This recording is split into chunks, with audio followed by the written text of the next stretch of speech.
السلام علیکم۔ آج کی اس ویڈیو میں ہم سیکھیں گے کہ قرآن مجید میں لفظ اللہ کو کہاں موٹا اور کہاں باریک پڑھا جاتا ہے۔ اسے ہم زبر، پیش اور زیر کی 3 مختصر قرآنی مثالوں سے سمجھیں گے۔ قاعدہ نمبر 1، جب بھی لفظ اللہ سے پہلے حرف پر زبر یا پیش یعنی کہ فتح یا ضمہ ہو تو لفظ اللہ کی لام کو موٹا پڑھا جاتا ہے۔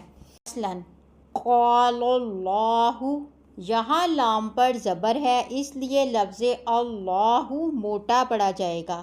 شاہد اللہ، یہاں دال پر زبر ہے لہٰذا لفظ اللہ پر ہوگا۔ عبد اللہ، یہاں دال پر پیش اور پچھلے کلمے میں زبر ہونے کی وجہ سے لفظ اللہ موٹا ہوگا۔ نصر اللہ، یہاں را پر پیش ہے اس لیے لفظ اللہ موٹا پڑھیں گے۔ یمحق اللہ، یہاں قاف پر پیش ہے لہٰذا لفظ اللہ موٹا ہوگا۔ رسول اللہ، یہاں لام پر پیش ہے اس لیے لفظ اللہ پر ادا ہوگا۔ قاعدہ نمبر 2، جب بھی لفظ اللہ سے پہلے والے حرف پر زیر یعنی کہ کسرہ ہو تو لفظ اللہ کی لام کو باریک پڑھا جاتا ہے۔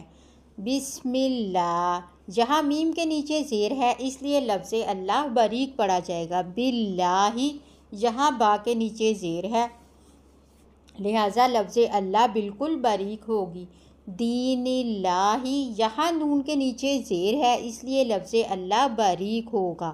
زبر یا پیش کے بعد لفظ اللہ ہو تو اس کو موٹا پڑھا جائے گا، اور اگر لفظ اللہ کے بعد زیر ہو تو اس کو باریک پڑھا جائے گا۔